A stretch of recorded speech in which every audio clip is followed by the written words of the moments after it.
Dale Ahlquist, president of the American Chesterton Society. I was received on, it was the Feast of Holy Family in 1997.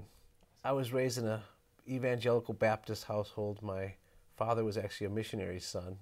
We had a very profound relationship with Christ in our home. We attended church 4 times a week, and study of the Bible and our prayer life, all very important and always present in my life as I grew up. I grew up with both a subtle and an overt anti-Catholicism.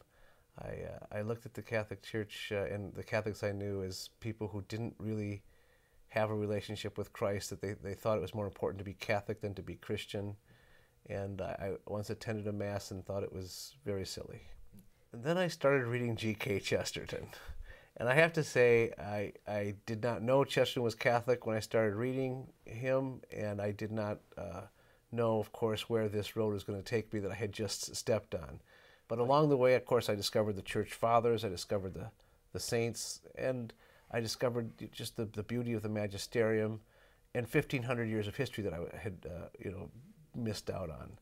But Chesterton, he has this way of making you think like a Catholic before you are consciously aware of it. And so I realized at a certain point I was no longer thinking like a Protestant. I was no longer using a vocabulary that I grew up with. I had a much broader vocabulary about the world and about Christianity.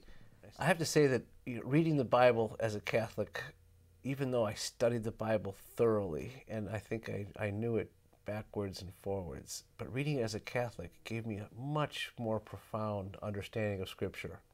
Because when I realized this is a Catholic document I'm reading, and I had a very, very narrow interpretation of the Bible before my conversion.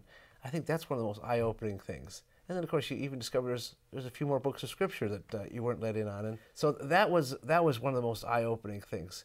But as for my relationship with Christ, it of course has only become closer, more intimate, more profound through the sacraments, through just realizing that I'm part of a body that extends backwards into time, extends forward into time, and extends into heaven. To realize that I'm part of this communion of saints, it's such a wider and broader understanding of the faith than I ever could have imagined before.